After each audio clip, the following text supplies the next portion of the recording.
Hello, I'm John Rossi, a touring drummer with a love of all things animal. When I'm on the road, I visit as many zoos, aquariums... Hey, wait a minute. What's going on? Hey, what's going on there? Hello? Hello? Hello? We interrupt your regularly scheduled program to bring you Rossifari Zoo news. News you can use from the world of zoos and conservation. Every week, we bring you breaking news and analysis from around the globe, featuring the animals you love and the people who care for them. And here's your anchorman, John Rossi. Hi, hello, how are you? Welcome back to Rossifari Zoo News, your look at everything going on in the world of zoos, aquariums, conservation, and general animal weirdness. So before we get to the actual zoo newsy stuff, I tend to fill this spot with a variety of things, and I actually have kind of a lot of things to talk about this week. So sit back, relax, and we'll get through some of that stuff. First of all, I don't know what happened.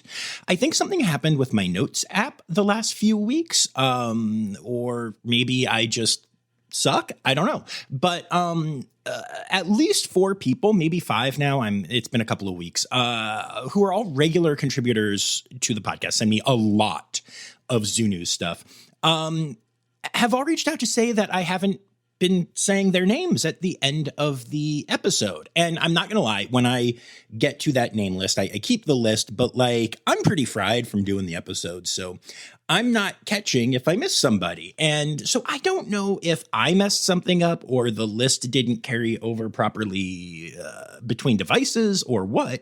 But I do want to say an apology to anyone who reached out and anyone who might not have. If I haven't said your name when you've contributed to the episodes, I'm really sorry. I appreciate everyone who sends me anything. And yeah, I feel terrible about it. And of course, literally everybody who reached out did it in a very loving and kind of joking way. Nobody was mean about it. Y'all are the best. You know that. But I feel terrible. I like getting, recognition for my contributions to things, and I'm guessing that y'all do too. So I do apologize to anybody who I missed, and hopefully you are all on the list now. With that being said, Strix was the first one to reach out, and that has become a little bit of a joke in the saying of the names. And while I'm not going to do that to all of you, Strix, I'm probably going to keep picking on you in that because, well, as we all know, I commit to the bit stronger than almost anybody. So yeah, but sorry about that to everyone who I may have missed. Second of all, I posted about this on the socials, but in case you missed it, go see Hoppers. It is the new Disney Pixar animated film. It has some really interesting conservation messaging in it. A lot of really great animal jokes. And one thing that I really love is that it's the main character in the story is very flawed. And the way that she is very flawed in part is because she is very passionate and does the wrong thing because she is passionate. And that's honestly a story that doesn't get told enough, but that I see a lot in conservation. And we've had people on the podcast talking about that and stuff. And I was really emotional watching all of that. It really touched me deeply. So I highly recommend going and checking it out. The humor is really funny. The animation's incredible. I don't even understand how they animate water anymore. Not to turn this into a complete ramble, but it just looks like real water. It's insane. I have a friend who does animation at Disney Studios, not in the Pixar area, and he does animation lighting and specifically does a lot with the water stuff. And he's even explained some of it to me, and I still don't understand how they've gotten this good at it. It's insane. But anyway, go see Hoppers. Highly recommend it. When I went, the theater was basically full, and it wasn't just like me and Miles and a couple of animal lovers. It was everybody had multiple laugh out loud moments and was emotionally touched by the film. It was awesome. I haven't seen that big of a reaction from a theater audience, like at a movie, since probably Avengers Endgame. So that was really cool. It wasn't that big. That was, if you guys were there, you know what happened in Endgame, but it was very cool to see that. Okay, so next up is, as y'all know, I am on my trip now. By the time this comes out, I am in the start of my trip to go to a bunch of zoos and do a bunch of interviews, and also go to AZA Midyear and the ABMA/IAATE joint conference. So lots of stuff, lots of interviews, lots of conferencey things. And first of all, I wanted to say, for anybody who's listening who is going to be at Midyear, I'm so excited. I'm going to see so many of you. I will be speaking twice at Midyear. I don't remember if I had mentioned that I might be speaking at Safe Tree Kangaroo or not. It was kind of up in the air, but I figured I was. But now that is official. So I will be presenting at the Safe Tree Kangaroo meeting and at the Safe Red Panda meeting.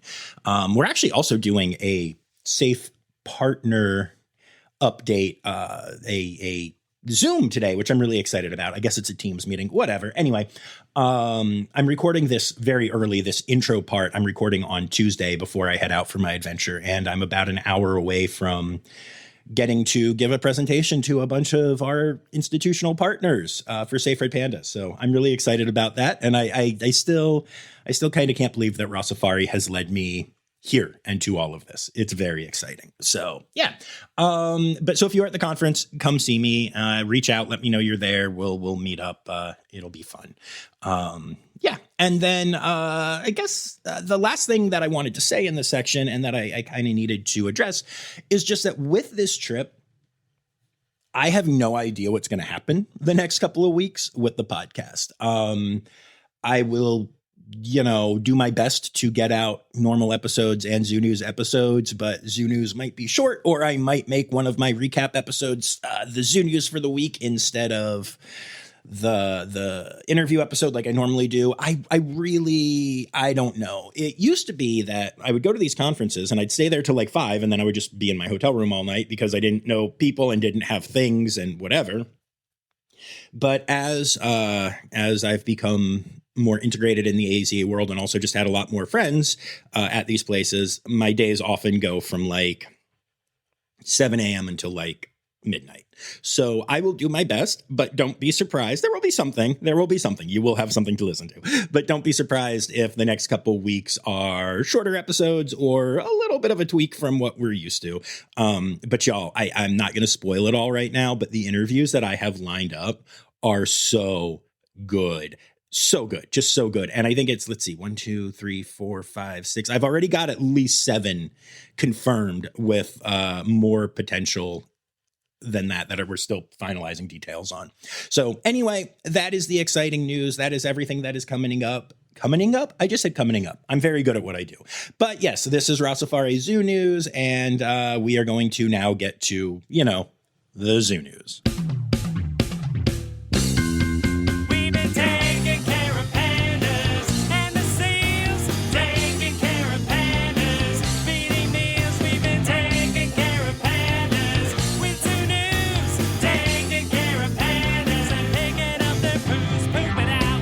All right. So I recorded that intro the other day and told you that things were going to be changing, and things have already been changing because I've been doing a bunch of work for the SAFE presentations that I'm going to be doing. So I'm going to treat this episode a little differently, even though I said it's going to be a normal episode, but I'm going to do a deep dive on just a couple of things that have been happening.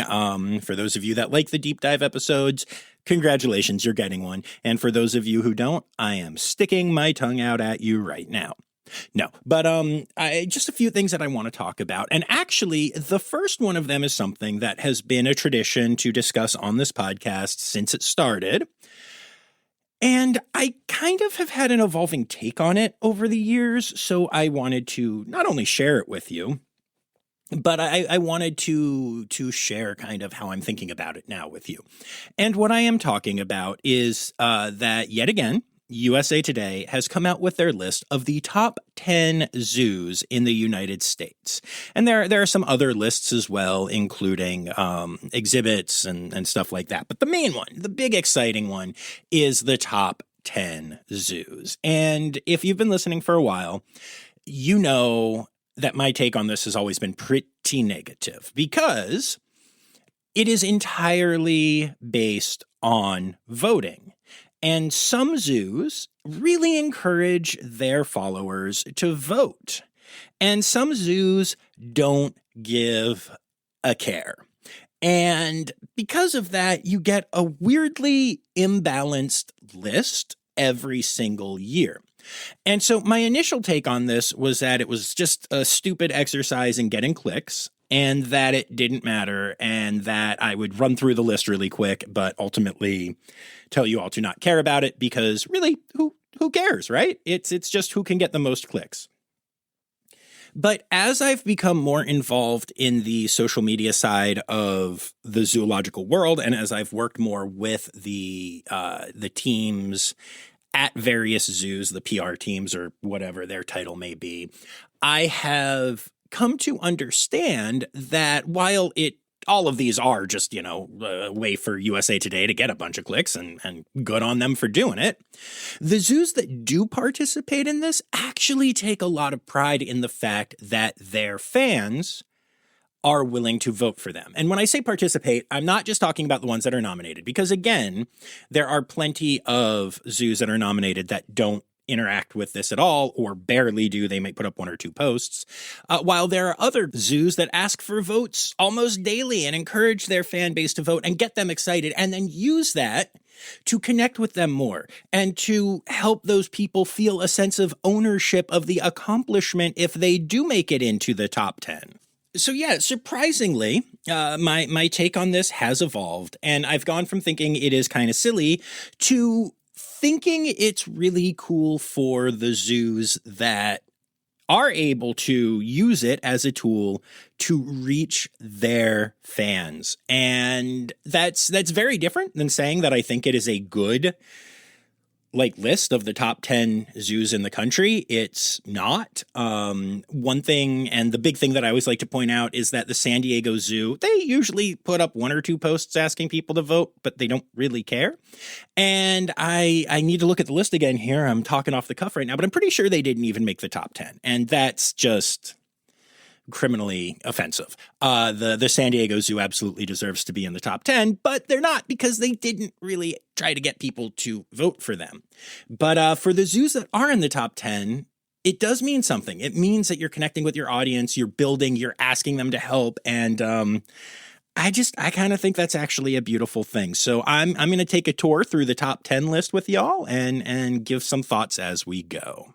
All right, so the number 10 zoo in the country for 2026 is Sedgwick County Zoo. And y'all know that I have been there and shared some great episodes from there and have a lot of respect for this zoo. And I think it's their first time hitting the list. And I think that's really cool. They have some really amazing stuff there, including a ton of baby elephants right now. And it's really cool to see them on the list. And I've enjoyed seeing their posts because they're very proud of being on the list. And again, I know I just harped on this, but it really shows that their fans went out of their way to get them on the list. And that's very cool. Number 9 is the Living Desert Zoo and Gardens in Palm Desert, California. And I have been there, and it is amazing. It is a zoo that is kind of cut into the California wilderness, and it is very different. I would say I've only ever been to one or two zoos that are like that. So again, seeing them on this list is absolutely fantastic. Coming in at number 8 are our friends at the North Carolina Zoo. And keep in mind, this is before their huge Asia expansion opens. So my guess is they'll be climbing the list even further next year. It's a wonderful zoo. They also have botanical gardens there. And it is the largest natural habitat zoo in the world. It is a huge facility. And part of that is area that they don't use yet, or that is the Asia section that isn't open to the public yet. And don't you worry, we will be covering that for the podcast. I'm looking forward to that. But it's just such a cool place. There's also an iconic desert dome area there that is really fantastic. So yeah, big fan of the North Carolina Zoo. Number 7 is the San Antonio Zoo. And again, just a great place. They just recently opened up their Congo Falls area, which has 7 gorillas in it. And it's the first time the zoo's had gorillas for 35 years. And San Antonio has some really cool sections of the zoo. There's some unique design, unique architecture, and yeah, very, very cool place. Also, if you ever go to San Antonio to go to the zoo, don't forget there is a sea life aquarium there. And also the river walk in San Antonio is just divine. At number 6, we've got the St. Louis Zoo, and it is one of the few zoos that is still free to the public in the country, and it's very cool. They have 2 things there that I'm particularly obsessed with. Their reptile house is this old, but not in a bad way, like old, like classic building, and it's got this kind of almost hidden second floor, and there's this area where you walk in where there are all these just kind of open pools with really cool, unique turtle species in them. It's actually the building when I was first getting into zoos. I was there very early on, and it's where I discovered black-breasted leaf turtles, which are one of my favorite species and a truly underrated turtle species. And it's just wonderful there. There's also an area, their big cat area, where you can stand. I don't even really know how to describe this, but it's kind of like a hill. And at the top of it, you can be in a place where you can look into like the corners and look down on like 4 or 5 cat habitats. And it's really amazing. I think, again, it's been years since I've been there, but I think I remember seeing like Amur leopards, snow leopards, and like lions all at the same time from this point. And you're like looking down into the habitats. So very funky area, very cool. Number 5 is, again, a great friend of the podcast, Brevard Zoo in Melbourne, Florida. And one of the really cool things there is that there is a canopy walkthrough in their South American jungle habitats. But the coolest thing is that you can go on a kayaking trip at the zoo through their African savanna area. And you're actually kayaking, and you have a guide in a different kayak, but it's a whole group of people in kayaks. And yeah, one of the most unique things that I have ever done at a zoo, and I'm a big fan. Number 4, again, great friend of the podcast, Jacksonville Zoo and Botanical Gardens, and just a wonderful area. I really like Jacksonville in general, and I think a lot of people who go to Florida kind of miss Jacksonville because there's so much stuff, whether you're going to Orlando or all the way down to Miami or whatever, or the beaches. Jacksonville isn't maybe the most famous part of Florida, but if you're driving into the state, especially from like the East Coast, you're going to have the chance to drive past there, and the zoo alone makes it worth it. But it's also just a great community, really cool coffee shops, lots of really cool stores, lots of vintage stuff, things that I just really like. So if you've never been, highly recommend going there. Number 3, and this one's kind of interesting. So for the last couple years, the top 3 zoos have had a lot of competition. All 3 of them have member groups online that are dedicated to getting everyday votes from people, and I gotta say this, it's not the actual zoos doing the thing, but they're cheerleaders, big fans in these membership groups that push people to vote every single day and put up reminders. And when I started covering this, the biggest place you saw that was the Cincinnati Zoo and Botanical Gardens, and they would win every year. Now they're down to number 3, which is still incredible.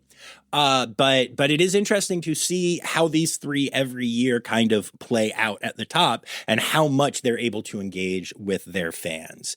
And obviously the Cincinnati Zoo is not only one of the oldest zoos in the nation, but one of the most famous. Fiona lives there. They have some incredible manatee rehabilitation areas. The red pandas there are some of the cutest. Their staff is incredible. Y'all know I love the Cincinnati Zoo, and so it's great to see them up so high on the list. Number 2, who again also does a lot. I have to give them a shout out. So Cheyenne Mountain Zoo is number 2. And y'all know I went there earlier this year, and it's one of the most breathtaking zoos I've ever been to, and just a fantastic place. Their social media push to get votes was so well done this year. And the reason why I say that is that instead of saying to vote for the zoo, they posted pictures of their animals and said to vote for the animals. So their red panda is named Cora with a C. It's not the Cora with a K from Columbus. And they would post this big thing that says, vote for Cora.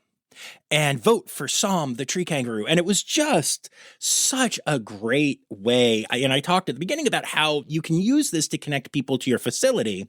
And Cheyenne Mountain Zoo actually used it to connect people to their individual animals as well as the facility, which, as you know, is a big component of what I do and my strategy in helping people care about animals.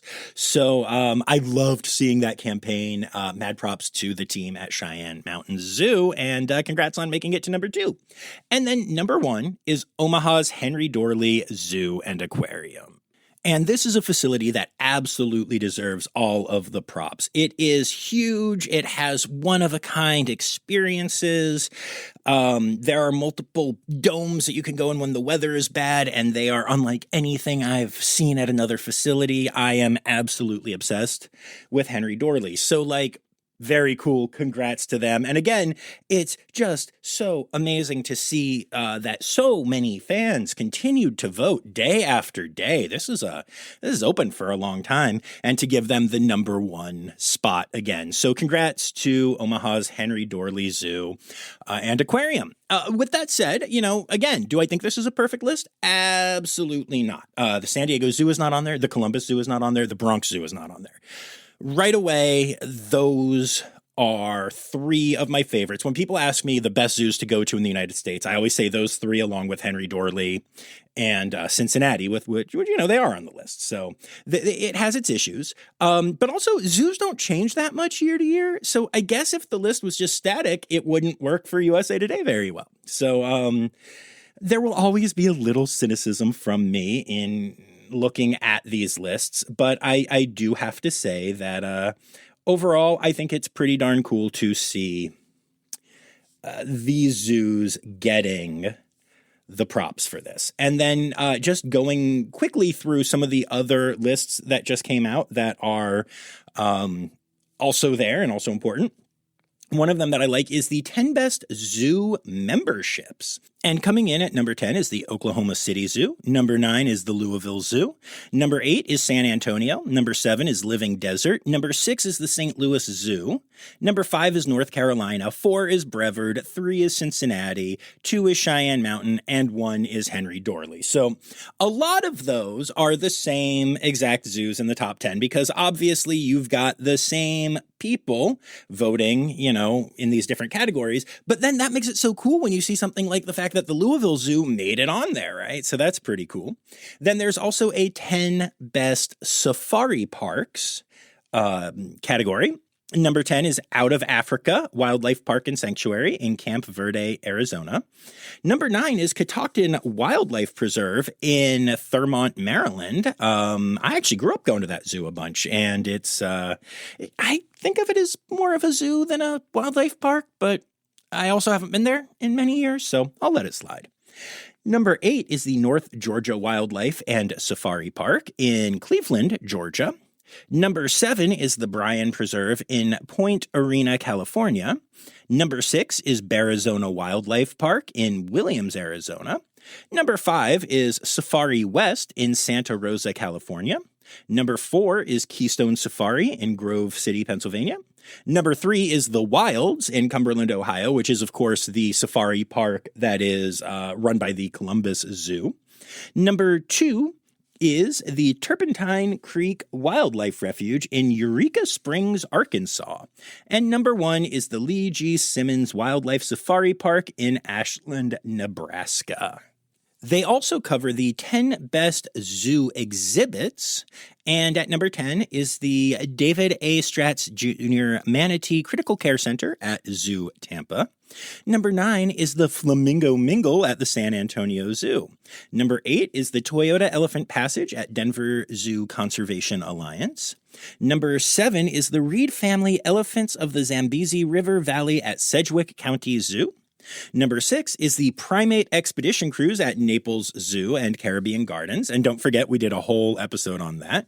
Number 5 is Australian Adventures at the Living Desert Zoo and Gardens. Number 4 is Penguin and Puffin Coast at the St. Louis Zoo. Number 3 is Hippo Cove at the Cincinnati Zoo and Botanical Gardens. Number 2 is Rocky Mountain Wild at Cheyenne Mountain Zoo. And number 1 is the Desert Dome at Omaha's Henry Doorly Zoo. So as you can see, Cincy and Cheyenne Mountain and Omaha really kind of ran away with a lot of these. But it's really cool to see all of this stuff, and especially to give some props to the various zoos that maybe only made it in for one category. So congrats to all the winners. And then there's another topic that I wanted to harp on this week after a couple of different things happened. And so many of y'all shared these various things with me, and I super appreciate that. So it seems like, although, there's no evidence that this is exactly what's going on, but it seems to me like the anti-zoo crowd or some jerks in some capacity have been finding some new ways to attack zoological facilities. 2 of these things happened this week, and they are really frustrating. So the first one that I want to talk about is this week, Zoo Miami underwent not 1, but 2 bomb threats. And both of them led to the evacuation of the zoo and its closure for the rest of the day. That is insidious because, first of all, it's, scary. We are in a crazy world right now, and bomb threats are, let's just say that war is on everyone's mind, and weapons are on everyone's mind, and that's terrifying. Second of all, Zoo Miami is huge, like really stinking big. So to get the cops in, to search the whole place, to go through everything, even just to evacuate the place is so much work for so many people.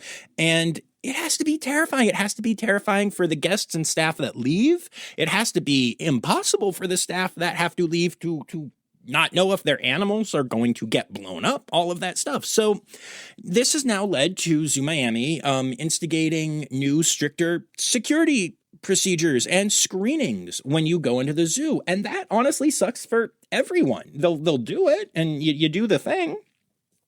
But it's just so gross. And to my knowledge, the police have not had any success in finding the people that are doing this. And 2 straight days. I believe it was the weekend too. So I think they lost all of the money that they would have from people that want their refunds and buying things, and people who are now afraid to go back. It's just really gross. And then the other one is a digital attack. There is an article going around that claims falsely that there is an urgent search underway after newborn orangutan Kiko disappears from Zoo Atlanta. Now, let me tell you, just because I have the connection and I wanted to be able to say this, I already knew it was fake, but I did reach out to my connections at Zoo Atlanta, and they were like, yes, obviously this is fake. Thank you for letting us know that you're seeing it and people are concerned about this, because that's important to address. But it's really frustrating. It is, the article that is going around is really, really in depth. And I'm looking at it now, and it's like, I don't know, over a dozen paragraphs. I'm not going to count, but it talks about everything. It is honestly one of the most believable fake articles that I've seen with the zoo stuff. Normally it gets really dumb, but this talks about the reaction of the animals, the reaction of the staff, what people are seeing, how they found out about it, and it's all really believable. Like, this was not done poorly, which is unfortunate, because when we talk about the AI stuff and everything, we talk about the fact that if you really look at things with a wise eye, you can figure it out. But the only reason I knew this was fake was because Zoo Atlanta is transparent. And if they were missing a baby orangutan and it was out in the press anyway, especially, they would have shared that with everybody and tried to figure out what was going on. So yeah, I'm not going to even go into all of the details of the story because they are fake, but it's just further proof that people are just putting anything out there right now for clicks, and also if you can accomplish your goal of hurting zoos or aquariums or whatever, then bonus, I guess. I don't know. It's really disturbing.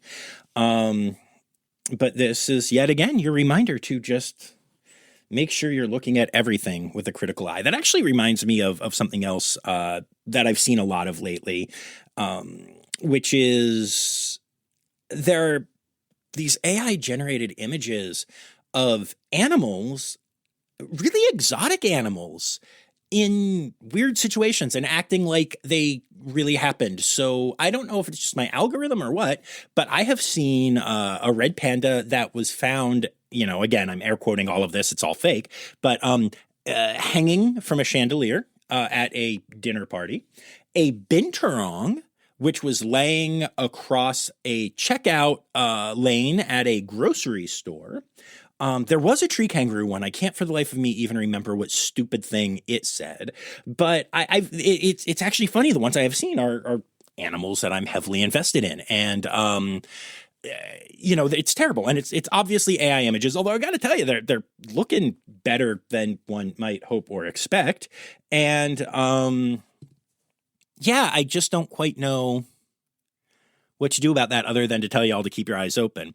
One of the interesting things about it is I talk a lot about the fact that, I love that on my social media pages, I'm able to introduce people to these species like tree kangaroos and binturongs. And one of my favorite things is when you get thousands of responses that say, oh my goodness, this is awesome. And I didn't even know that this animal exists. And these fake posts are getting the same thing. And I think someday somebody is going to do an analysis of all of the bad that these fake AI things have done, but we'll also have to acknowledge that there is some good that they have accomplished. And like the number of people, especially with the binturong one that I saw that were saying like, oh my gosh, I'm going to look these guys up. Whoa, that's crazy. It made me happy to see that it was having that effect, even though the entire thing made me want to vomit. So yeah, not my favorite thing, and I wanted to share that with y'all. But it does have that interesting side to it. And speaking of interesting sides of things, the last thing I'm going to talk about this week before we get to our animal holidays is simply this. Last week, I asked y'all to reach out to me and tell me what you thought about the story pertaining to penguins at the Edinburgh Zoo getting painted rocks from kids in the hospital, and how I loved it in theory, but also was concerned that the messaging was kind of like, hey, taking rocks out of nature and painting them is cool, even though that's not what the zoo was doing, arguably. I assume they're not taking thousands of rocks out of nature. I never actually read that, but I'm going to give them the benefit of the doubt. They're probably purchased rocks, right? But so a whole bunch of you reached out to me about this, and you all think I'm an idiot.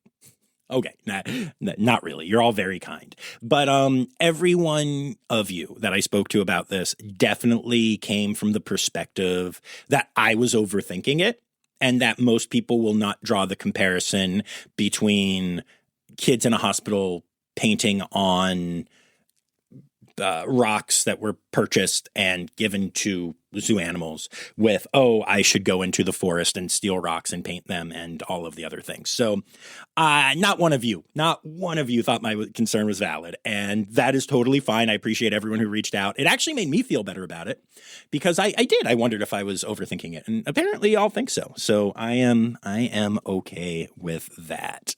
And that brings us to... Oh, animal holidays. Animal holidays. Hey! All right, so it is March, which is, of course, my birth month and Dolphin Awareness Month. And then for the individual days this week, we've got a bunch. So the 20th is World Frog Day and World Sparrow Day. The 21st is the International Day of Forests and Save the Florida Panther Day. The 22nd is World Water Day and International Day of the Seal, 2 days that go well together. The 23rd is Chinchilla Day, World Bear Day, Coyote Day, and National Puppy Day. So I guess if you are a coyote puppy, you get celebrated twicely. The 25th is National Peacock Day, Stork Day, and Manatee Appreciation Day. And the 26th is Cory Bustard Day. And I have to tell y'all, I was at the Smithsonian Zoo with my good friend Laura Shank, and we were walking around outside the birdhouse, and I saw Cory Bustards, and I was like, Cory Bustards, I love these guys. They're such cool looking birds. And then I remembered that when I first started doing things for Rossifari, I got to see a Cory Bustard, and I remember the keeper was like, hey, have you seen our Cory Bustards? And my response was, no. Who's Cory Bustard? And it wasn't like a joke. I genuinely didn't know. So nice reminder of just how far I've come since those days. But yes, those are your animal holidays for the week.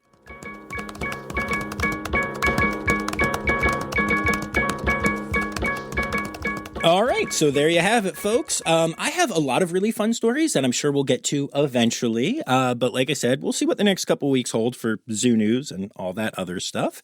But I appreciate y'all being here. I appreciate y'all loving all of these different styles of episode and being so supportive of me and the podcast and all the things. I do want to take a moment to say thank you in particular to my patrons, and especially my Red Panda level patrons, Dr. Laura Shank, Dr. Stephen Williamson, Barbara Bennett, Jenny Owens, Melissa Reed, Carrie Kirkpatrick, John Lewis, who is also here for stickers, Kevin Williams, and Cormac McMuffin. I also want to say thank you to everyone who contributed stories this week, and hopefully I'm no longer missing any names on this list, but let me know if I am, and that list is Anya Keene, Colleen Linehan, Kim Cooley-Croninger, Carrie Kirkpatrick, Kevin Williams, Emily Rockbuck, Dr. Natalie Taco, Taran Hanton, Dr. Laura Shank, Ren Howell, Jacob Zinn, Kevin Williams, Holly Page, Nikki Morley, Dr. Zoe Rossi, Barbara Bennett, Ken Tryon, Marianne Rossi, and Yoshioka. Ali Malensky, Kay Malensky. The Malenskys. April Taylor, Daniel Cohen, Kenny Palawi, Rowena White, Zach Poe, Crystal Chapman, Jamie Chavez, Kristen Khalil, Maddie Patz, Jennifer Zune, Becca Robinson, Strix, the person I forget every time her name is Strix, Michael Sebastian, Melissa Kinney, Rick Schwartz, and Sierra Bowen. Thank you all so much for contributing to this week's episode and Zoo News in general, since, let's be honest, most of you sent me things that didn't make this week's episode, but you know what I mean, and you know I love you. With all of that said, we'll be back on Tuesday with a really fun interview episode. I'm going to be dropping an interview with Delaney Sevchik, who y'all may remember. She is one of the sea lion trainers at Wildlife World Zoo, and I just love her as a human. And she's been on a fun journey. She actually has kind of become the face of the zoo on social media. And so we talk about that a lot, as well as some training stuff and her team and just all the things, because I can talk to Delaney all day, every day, because she's an amazing human. So that's going to be a good time. And then we'll be back on Friday with, I don't know, something. We'll find out. But until then, remember, friends, the words Newsy credits backwards are Steiderk Yiswen. The Rossifari podcast is produced, hosted, and engineered by John Rossi. Editing and fact-checking by John and Dr. Zoe Rossi. Our theme song is Sevens by Nathan Burke, performed by Nathan and John. Interrupting John theme and additional voices by Taylor Isaac Gray. You can reach John directly on Instagram and Facebook at Rossifari or by email at rossifaripod@gmail.com. Rossifari is part of the Daydreamer Media Network. Now, stop listening to me and go visit a zoo.